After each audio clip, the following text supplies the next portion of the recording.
Bienaventurado el que lee y los que oyen las palabras de esta profecía. Estas palabras no son una fórmula literaria, son una llamada. Abren una puerta a una visión que pretende sacudir al lector, no para aterrorizarlo sin sentido, sino para arrancarlo del sueño cómodo y recordar que hay un rey sentado en un trono y que su gobierno atraviesa la historia humana. Cuando abrimos el Apocalipsis, no entramos a una novela de horror.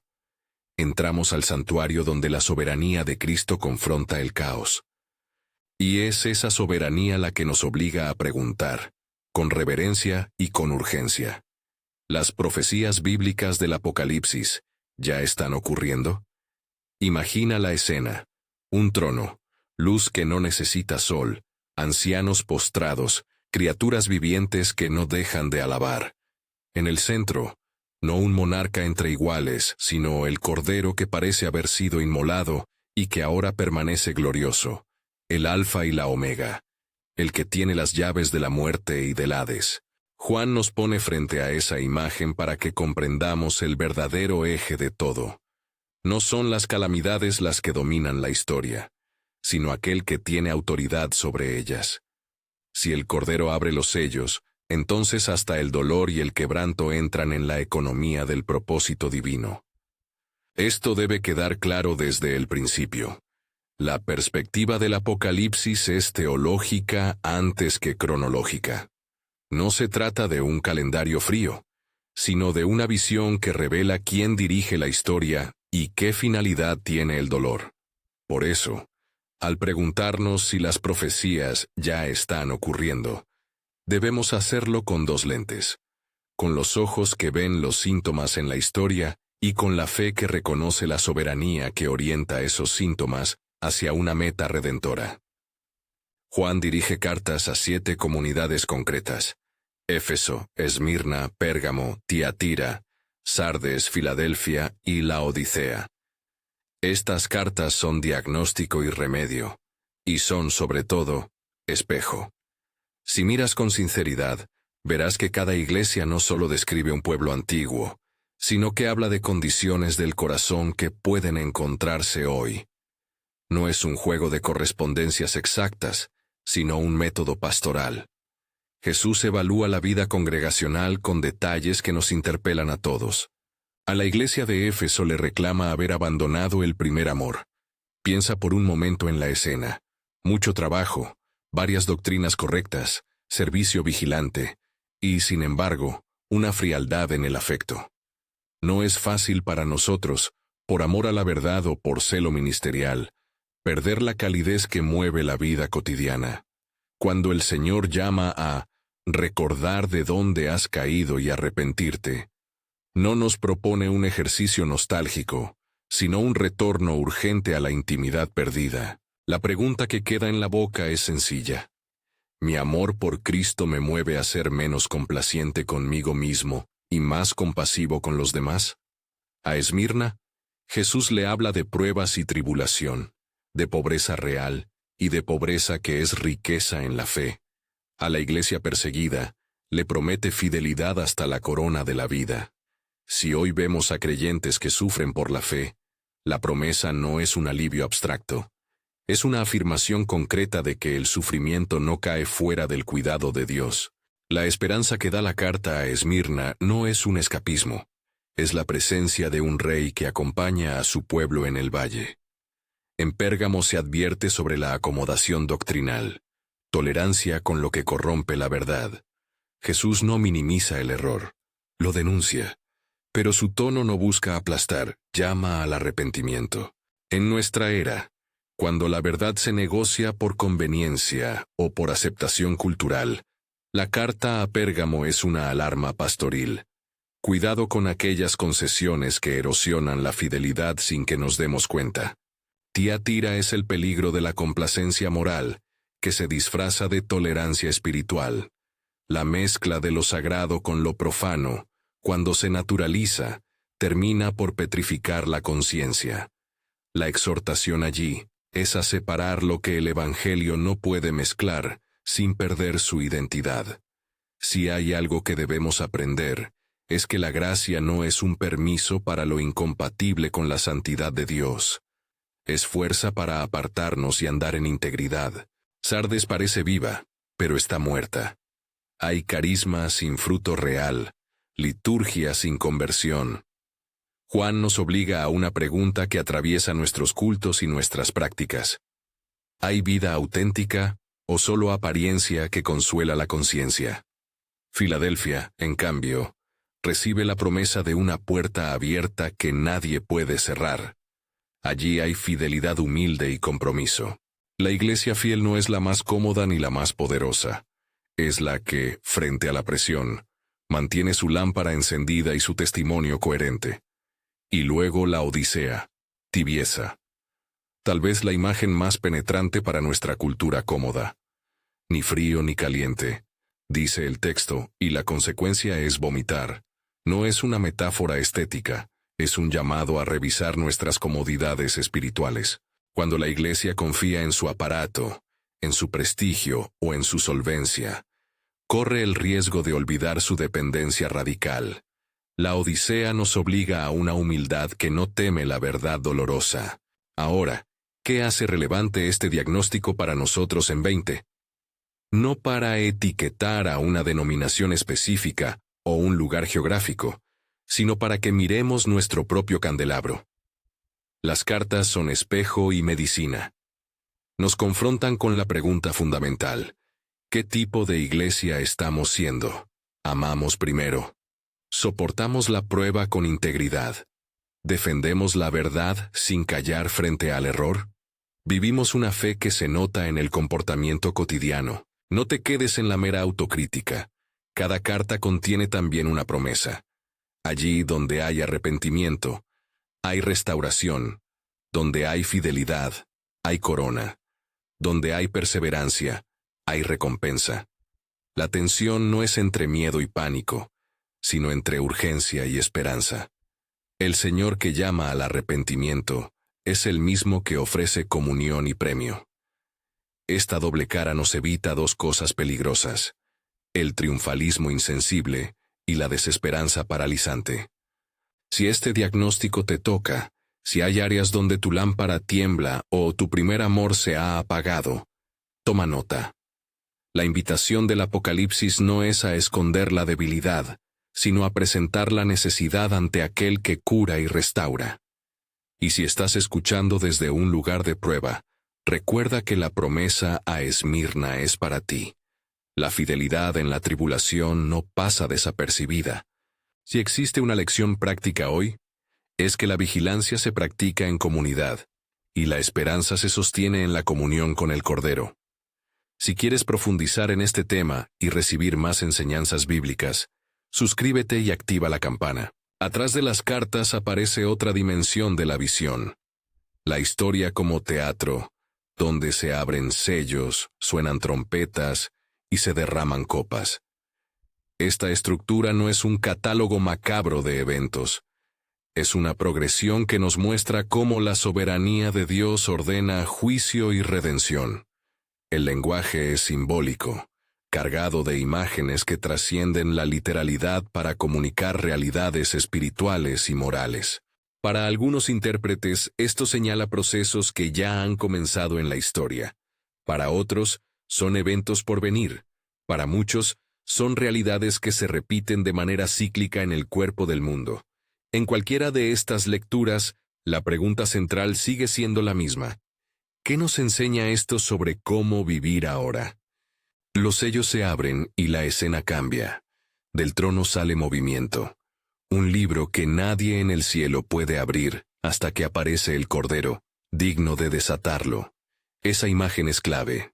Quitar el secreto de la historia no es un acto humano, es la obra de aquel que pagó por nosotros. Cuando el Cordero rompe el primer sello, no miramos solo destrucción, miramos una revelación. Cada sello descorre un velo, y cada velo muestra que el mundo, con su fragilidad y su mal, está siendo juzgado y al mismo tiempo conducido hacia la consumación de los propósitos divinos. El primer sello deja ver a un jinete sobre un caballo blanco, portando una corona, y saliendo vencedor para conquistar. ¿Qué significa esta figura? Tradicionalmente se ha interpretado de varias maneras. Algunos han visto aquí la proclamación del Evangelio. Otros, la aparición de falsos mesías que seducen con promesas de orden y paz. Observa un detalle que Juan enfatiza: la apariencia de legitimidad. La primera bestia no actúa por fuerza bruta necesariamente, sino por seducción, por la ilusión de orden. Hoy podríamos reconocer en ese orden una promesa de seguridad que viene a costa de la libertad. El jinete del caballo blanco nos advierte contra soluciones que prometen paz a cualquier precio. El segundo sello revela al jinete del caballo rojo, símbolo de guerra y ruptura del pacto social. El pasaje no nos obliga a etiquetar un conflicto concreto en nuestro tiempo como el cumplimiento de esta imagen. Sí nos invita a comprender que la historia conoce rupturas violentas. Estas rupturas no son accidentales, muestran la fragilidad del sistema humano para sostener la paz sin justicia. Guerra significa pérdida de confianza, familias fracturadas, economía rota. Para el creyente, la respuesta no es el desprecio del mundo, sino la llamada al testimonio fiel entre las sombras. El tercer jinete, en un caballo negro, porta una balanza, trae hambre y escasez. Esta figura tiene un rostro económico, desigualdad y privaciones que revelan la injusticia estructural. En un mundo donde el consumo y la concentración de recursos conviven con la pobreza, la balanza recuerda la necesidad de una ética que interpela la distribución de bienes. No nos excusa el hecho de que este símbolo haya paralelo con crisis contemporáneas. Más bien nos obliga a preguntarnos cómo responde la comunidad de fe cuando el pan escasea y la dignidad humana peligra. El cuarto jinete, montado en un caballo pálido, tiene por compañero a la muerte. Aquí la imagen es la culminación del impacto humano. Cuando la violencia, la hambre y la enfermedad se combinan, la pérdida humana se vuelve masiva. Juan usa un lenguaje dramático que busca conmover. No es espectáculo, es un llamado a ver la fragilidad de la vida y a actuar con compasión y justicia. Frente a estas figuras, nadie nos promete un escape inmediato, pero sí la promesa de que el dolor no es la última palabra, porque el Cordero reina. Al leer estos jinetes, es legítimo que preguntes, ¿estamos viendo todo esto ahora, de manera literal? La respuesta pastoral debe ser prudente. Podemos reconocer paralelos, guerras que desestabilizan regiones, crisis económicas que agrandan la brecha entre ricos y pobres, pandemias que nos muestran cuán frágiles somos, sin convertir cada acontecimiento en una casilla donde marcamos cumplido. El Apocalipsis nos educa a ver patrones, caos que revela la verdad del corazón humano, estructuras que prometen seguridad pero quiebran, y la persistente tentación de vender la libertad por promesas de orden. Hay una cuestión ulterior que debemos manejar con cuidado: la tentación de buscar nombres y rostros para cada figura apocalíptica. La Escritura utiliza símbolos precisamente para hablarnos más allá de figuras pasajeras. Identificar a una persona o a una tecnología con una bestia es, además de peligroso, un reduccionismo exegético. Es más fiel a la intención bíblica sugerir que ciertas dinámicas, centralización de poder, idolatría económica, manipulación de la verdad, encajan con las descripciones. Estas dinámicas pueden encontrar vehículos distintos en cada época. Un imperio, un consenso cultural, un sistema tecnológico o una combinación de todo eso. La pregunta no es tanto ¿quién es?, como ¿qué pide de ti? ¿Qué lealtad exige la cultura que mira a cambio de tu corazón? Si el primer sello nos habla de seducción y aparente legitimidad, y los siguientes sellos exponen la ruptura y el dolor, entonces empieza a formarse una narrativa más amplia. En la historia, hay fuerzas que intentan consolidar autoridad y prometen orden. Pero esa búsqueda de estabilidad a menudo se realiza a expensas de la verdad y la justicia.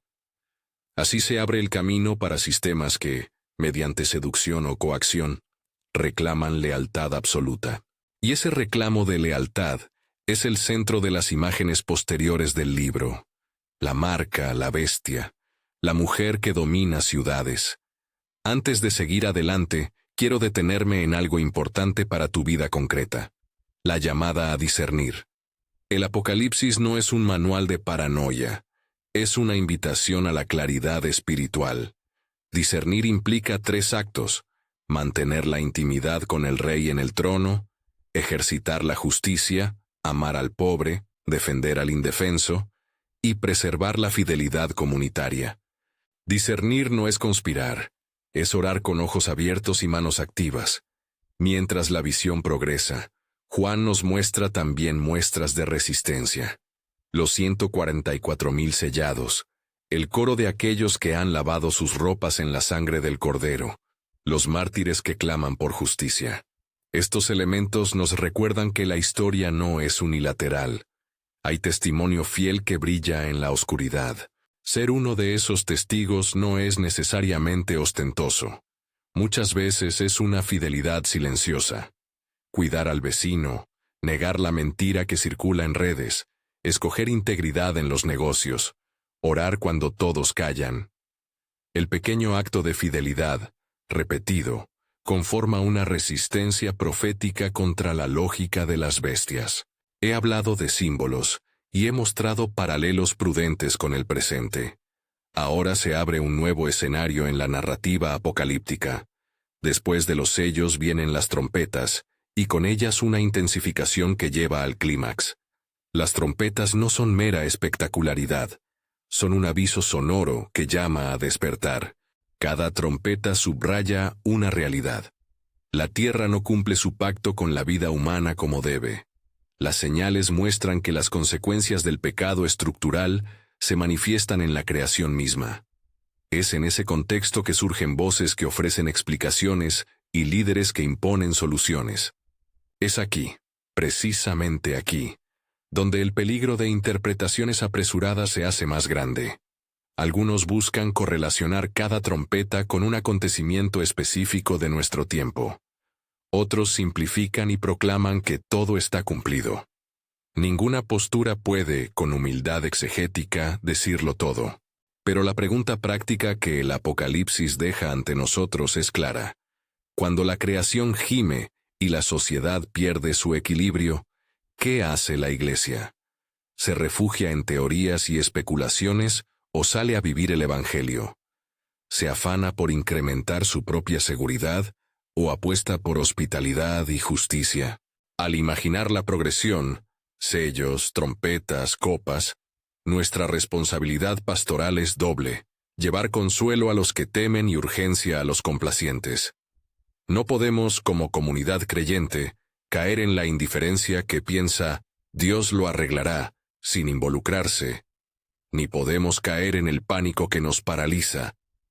La fe bíblica es un movimiento entre confianza en la soberanía divina y compromiso activo en el mundo. Ahora, mientras la visión se prepara para mostrar la figura de la bestia, conviene advertir un último punto antes de avanzar. La marca que exige lealtad no siempre viene con un tatuaje visible. Muchas veces pide una renuncia interior, una prioridad desplazada. A veces la señal requerida por el sistema es un silencio cómplice frente a la injusticia, o una aceptación gradual de prácticas que erosionan la verdad. La marca 666, más que un número técnico a buscar en billetes o chips, señala una lógica: la lealtad humana puesta bajo tutela de algo que no es Dios. Si hay algo que el Apocalipsis nos exige, es examinar de qué depende nuestra paz: de recursos, seguridad, identificación cultural o de la gracia del Cordero. Con esta inquietud en la garganta, la visión de Juan nos conduce hacia las bestias y la figura seductora de Babilonia. Pero antes de desenredar esas imágenes, hay un paso que marca la transición de lo simbólico a lo vivido: la apertura del primer sello. El viento parece detenerse al romper la página. La escena se despliega con detalle. Un caballo blanco aparece en el horizonte, un jinete con una corona en la frente, llevando un estandarte que promete victoria. Sus contemporáneos lo miran con esperanza. Sus críticos lo miran con recelo. La fuerza de su mensaje no es la espada que más adelante saldrá, sino la promesa de orden. Y en los ojos de quienes lo siguen, hay un brillo que confunde la esperanza con la oferta de seguridad a cualquier precio. Si te preguntas ahora cómo continuar, qué sigue en la secuencia del juicio, y cómo todo esto dialoga con los sistemas de poder actuales, es justo lo que la visión prepara para mostrar. No una conclusión inmediata, sino un desenvolvimiento en el que seducción, violencia, economía y religión se entrelazan. La pregunta del título permanece: ¿están ocurriendo ya estas profecías? Hemos visto suficientes paralelos para tomar en serio la observación de Juan, pero no hemos llegado a una conclusión tajante ni a una etiqueta definitiva. Lo que sí podemos afirmar con claridad pastoral es esto: los patrones descritos en el Apocalipsis resuenan en nuestra era, y ese eco debe movernos a una respuesta práctica. Arrepentimiento, fidelidad comunitaria y un testimonio que no se someta a lógica de conveniencia. Mientras contemplamos al jinete del caballo blanco avanzar y al mundo responder, la historia de los sellos apenas empieza a desplegar su tensión. Existe todavía mucho por ver.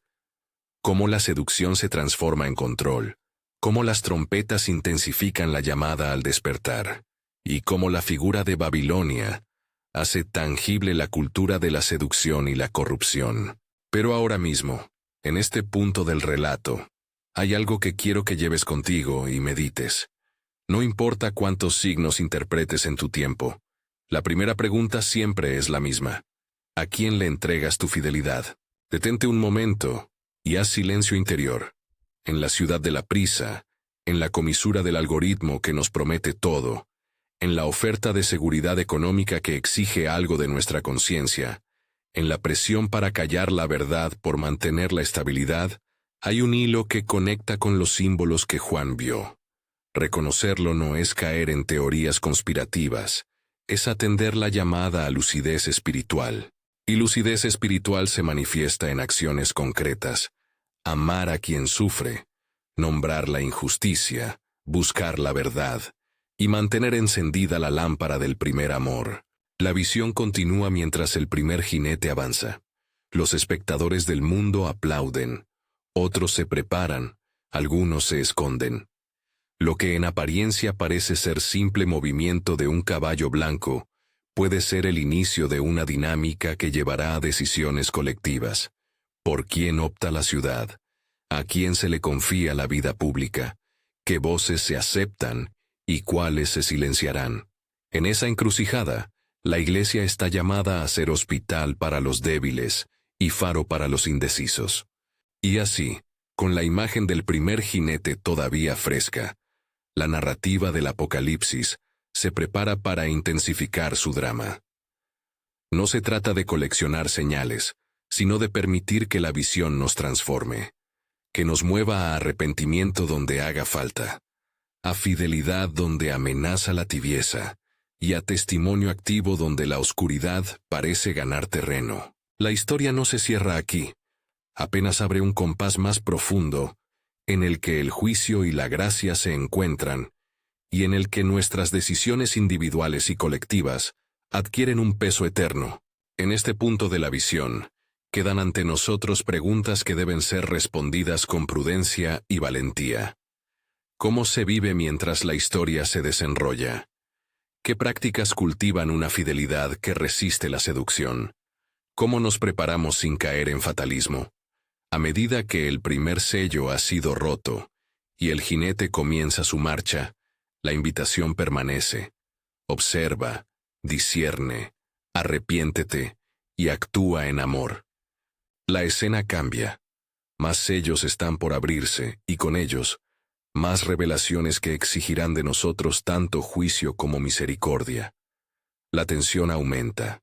El libro en las manos del Cordero no es solo una denuncia del mal, es la garantía de que la historia tiene una meta. Y esa meta es la restauración, la ciudad donde la injusticia será pasada, y la paz vendrá no como simple ausencia de conflicto, sino como plenitud de la presencia divina. Cuando estés listo, continuaremos desentrañando cómo las trompetas y las copas profundizan esta narrativa, cómo las bestias tratan de imponer una alternativa al señorío del Cordero, y qué significa, en términos concretos, salir de Babilonia.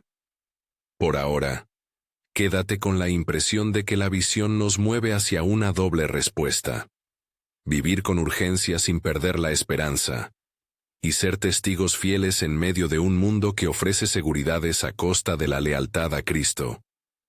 Cuando las trompetas comienzan a sonar, el universo parece contener el aliento. No son simples señales sonoras, son llamadas que atraviesan la creación entera. Juan ve que con cada trompeta la realidad tiembla. Una parte de la tierra, del mar, de los ríos, del firmamento padece las consecuencias de una humanidad que ha vivido al margen de la justicia divina. Las plagas que siguen no se presentan como un sadismo divino, sino como el clamor de la creación que clama por reparación. Los hábitos rotos de la vida humana devuelven su factura, y la historia se muestra herida. La primera trompeta trae roca y fuego mezclados con sangre, lanzados sobre la tierra. La segunda convierte el mar en sangre. La tercera golpea las aguas dulces y las vuelve amargas. La cuarta oscurece los cuerpos celestes. Cada imagen es potente y requiere humildad exegética. Está hablando Juan de fenómenos naturales concretos, de crisis humanas que repercuten en la biosfera, o de símbolos que describen rupturas espirituales. La respuesta responsable es: puede ser todo eso a la vez. El lenguaje apocalíptico es multiforme. Comunica tanto la dimensión física del juicio, como la densidad moral y espiritual de la realidad.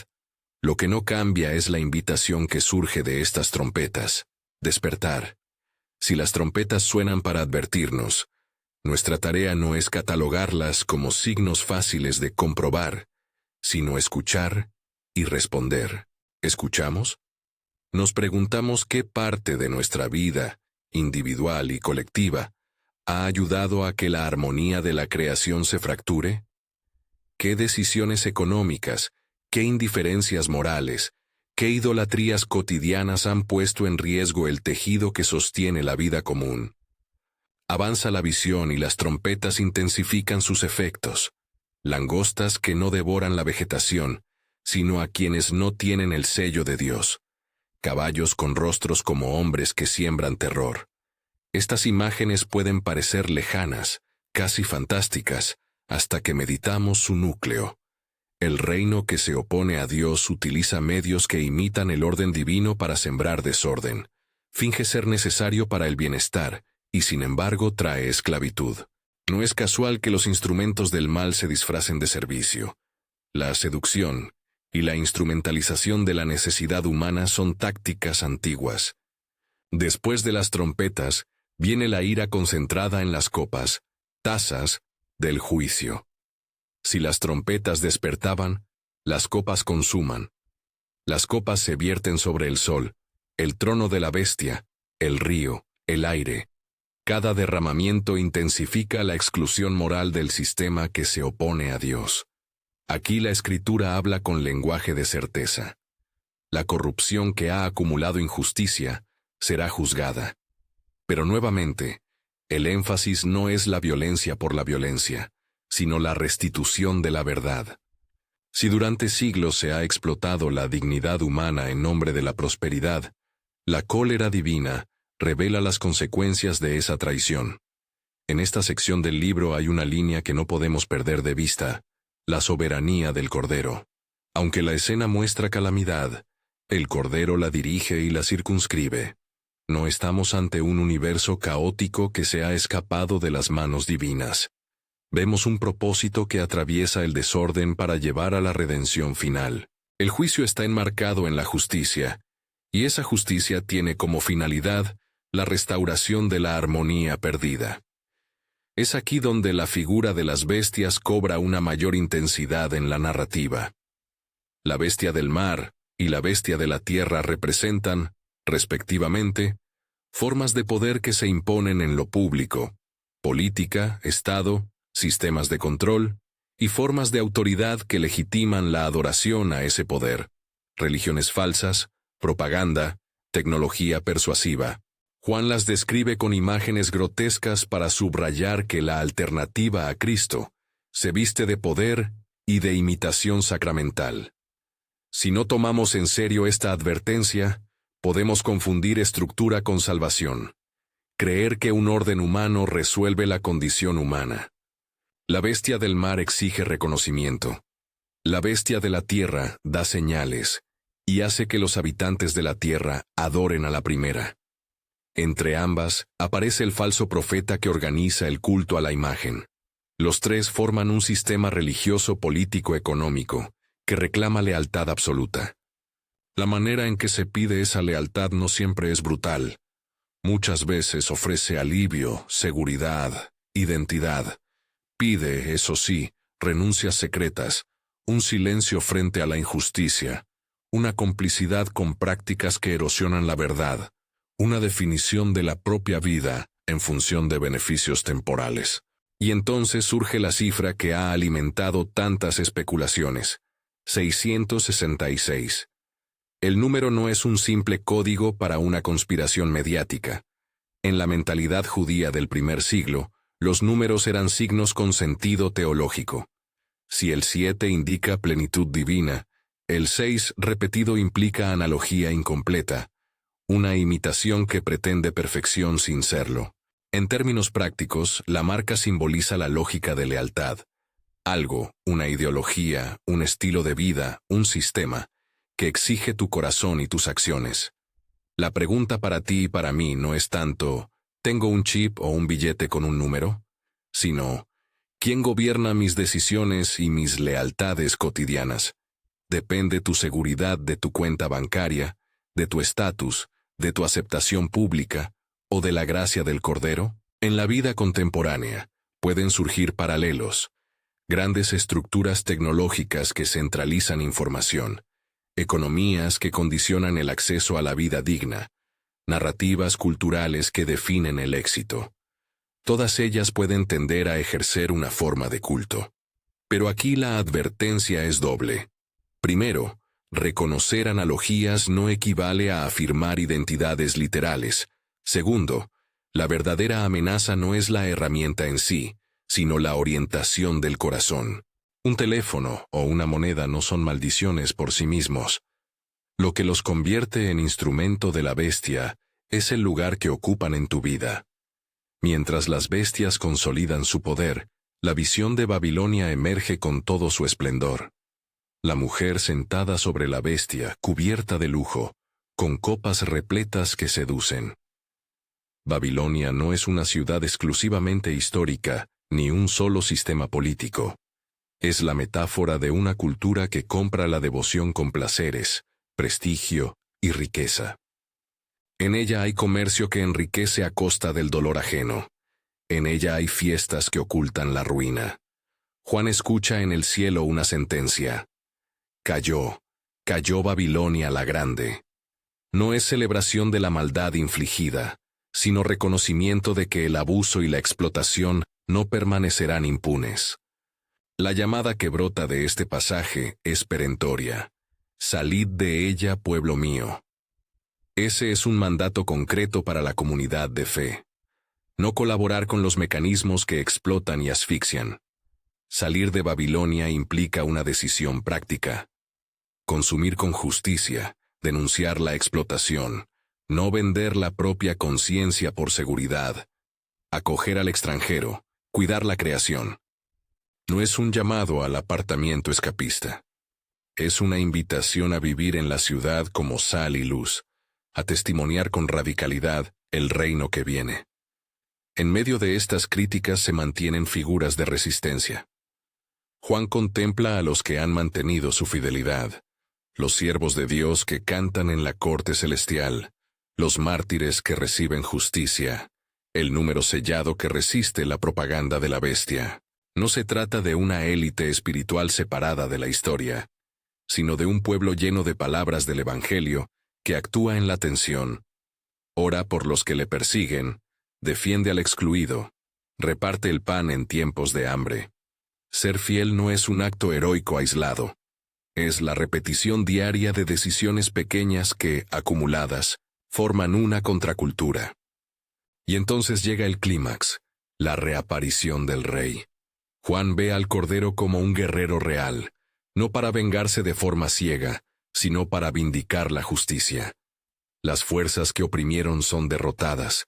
La bestia y el falso profeta son lanzados al lago de fuego. Estos símbolos nos garantizan una verdad escatológica central. No todo queda sin resolver. La historia apunta a una consumación donde la injusticia es juzgada. La justicia divina no sofoca la misericordia. La sutura final del mal confirma la seriedad de la rectitud. Tras la derrota del enemigo aparece la visión más consoladora. Un cielo nuevo y una tierra nueva. La Jerusalén celestial que desciende, adornada como esposa. En esa ciudad no hay llanto ni muerte. La creación es restaurada, y la comunión con Dios es plena. Juan describe puertas abiertas y ríos de vida, árboles que dan fruto constantemente. Estas imágenes no son una evasión del presente, sino una promesa que transforma la praxis. Si la meta última es la comunión renovada con Dios y la plenitud de la vida, nuestras decisiones presentes orientan la dirección histórica hacia esa meta.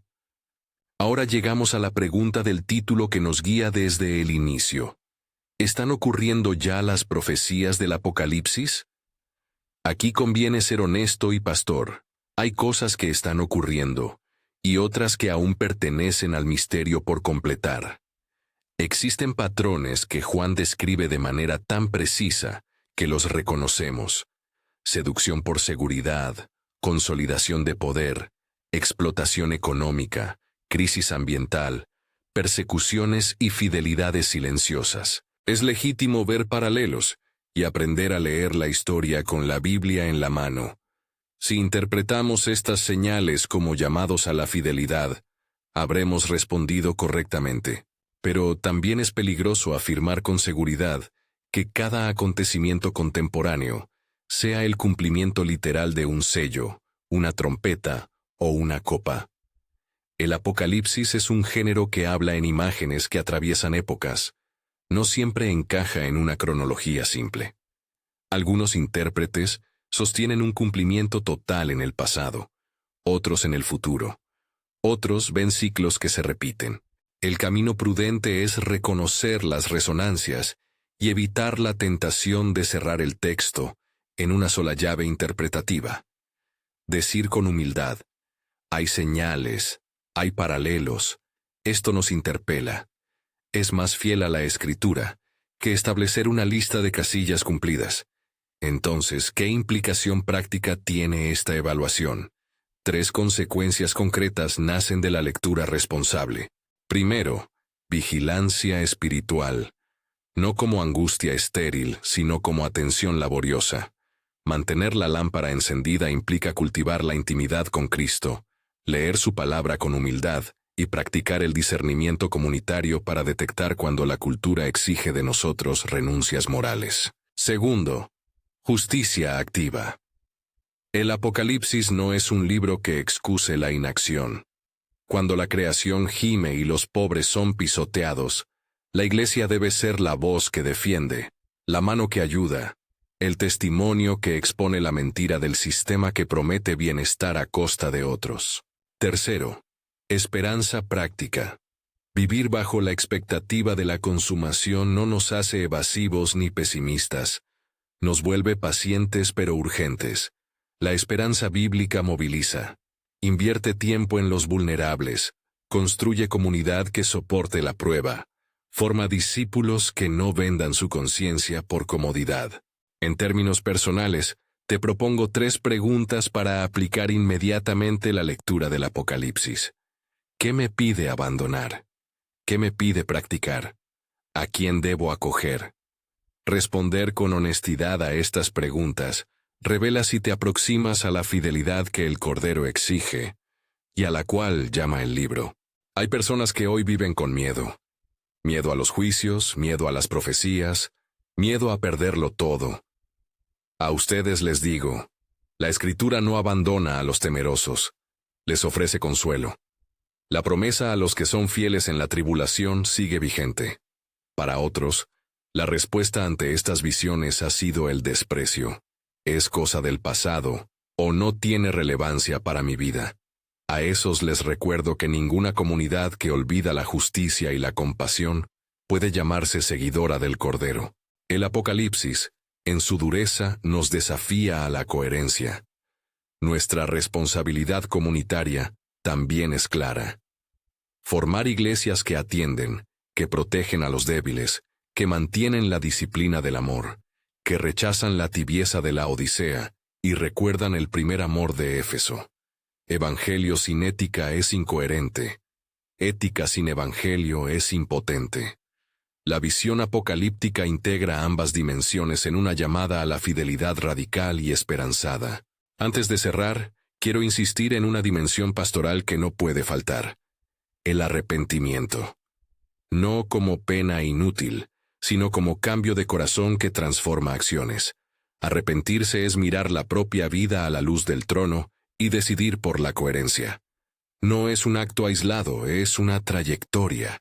Y cuando hablo de arrepentimiento hablo también de acogida. La puerta de la gracia sigue abierta. No importa cuánto hayas sido atraído por las seducciones de Babilonia. Hay lugar para volver, para ser llamado por nombre, para ser rehecho por la misericordia del Cordero. La victoria final que anuncia Juan no destruye la libertad humana, la culmina. Cuando la nueva Jerusalén descienda, no habrá engaño ni opresión. La verdad será transparente y la belleza, auténtica. Esa visión no anula la responsabilidad histórica, la intensifica. Vivir a la luz de la nueva Jerusalén es trabajar hoy por la dignidad humana, celebrar la diversidad creada por Dios y practicar la hospitalidad que anticipa la comunión eterna. Regresando a la cuestión inicial, podemos afirmar con convicción pastoral que las profecías del Apocalipsis resuenan en nuestra época. Sus imágenes encuentran eco en las dinámicas del poder, en la seducción cultural, en las estructuras económicas y en las crisis ecológicas. Pero debemos ser cautelosos. Reconocer resonancias no equivale a certificar cumplimiento literal ni a fijar calendarios. La lectura responsable del Apocalipsis nos conduce a dos actitudes simultáneas: vigilancia sobria y esperanza activa. Así que, ¿están ocurriendo ya? En parte sí, en tanto que los patrones que Juan describe están presentes y nos interpelan hoy. En parte, aún no, en tanto que la consumación final es un misterio que Dios revela en su tiempo y no corresponde a nuestras especulaciones. La pregunta más urgente que deriva de esta evaluación no es ¿cuándo?, sino ¿cómo respondes tú ahora? Esa pregunta es la que transforma miedo en fidelidad, especulación en servicio, ansiedad en esperanza. Termino con una invitación concreta. Si hay algo que esta lectura te ha mostrado, no permanezcas indiferente. Si tu lámpara se ha enfriado, recuérdala. Si tu compromiso ha sido con comodidades, renuncia. Si vives la prueba, sostén la esperanza. La soberanía del Cordero garantiza que la historia tiene un destino. Mientras tanto, tu fidelidad cuenta. Si esta reflexión te ha movido, comparte este video con alguien que necesite escuchar esta palabra y considera hoy decir sí a Cristo. La puerta todavía está abierta. Que la paz del que es el Alfa y la Omega te guíe, y que tu vida refleje la fidelidad del Cordero en cada decisión cotidiana. Amén.